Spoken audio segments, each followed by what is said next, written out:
بسم اللہ الرحمن الرحیم۔ السلام علیکم۔ حاسدین مجھے بدنام کر رہے ہیں، نمبر 1 ٹک ٹاک سٹار۔ دوستو، آگے بڑھنے سے پہلے میری آپ سب سے گزارش ہے کہ ہمارے اس یوٹیوب چینل کو سبسکرائب کر دیں اور ساتھ دیے گئے گھنٹی کے نشان کو لازمی دبائیے گا تاکہ آنے والی تمام نئی اور لیٹسٹ ویڈیوز کا نوٹیفیکیشن سب سے پہلے آپ کے پاس پہنچ سکے۔ تو آئیے اپنی خبر کی تفصیلات کی طرف بڑھتے ہیں۔ پاکستان کی نمبر 1 ورسٹائل خوبرو ٹک ٹاک سٹار جنت مرزا کا کہنا ہے کہ حاسدین ان کی تصویریں فوٹو شاپ کر کے بدنام کرنے کی کوشش کر رہے ہیں۔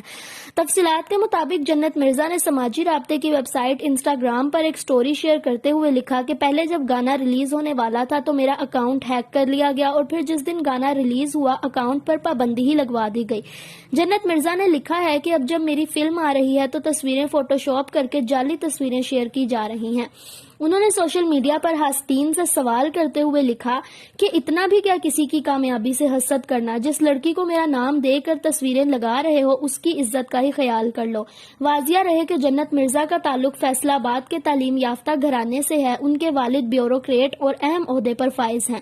جنت مرزا کے مطابق ان کے والدین کو ان کو مکمل حمایت حاصل ہے اور ان کے والدین انہیں صحافت کے شعبے میں اہم مقام پر دیکھنا چاہتے ہیں۔ یہی وجہ ہے کہ انہوں نے اعلیٰ تعلیم کے حصول کے لیے توجہ مرکوز رکھی ہوئی ہے۔ ٹک ٹاک سٹار کا مزید کہنا ہے کہ فی الحال وہ اپنا ٹک ٹاک ماڈلنگ بطور شوق جاری رکھیں گی، جبکہ تعلیم ان کا اصل مقصد ہوگا اور تعلیم مکمل کرنے کے بعد ہی وہ اپنے مستقبل کا فیصلہ والدین کے مشورے سے ہی کریں گی۔ تو دوستو، کیسی لگی آپ کو ہماری ویڈیو؟ اپنی رائے کا اظہار کمنٹ سیکشن میں ضرور کیجیے گا۔ اگر آپ کو ہماری ویڈیو پسند آئے تو اسے لائک اور شیئر کرنا مت بھولیے گا اور چینل کو سبسکرائب بھی کر دیجیے گا۔ اوکے دوستو، اللہ حافظ، دعاؤں میں یاد رکھیے گا۔ فی امان اللہ۔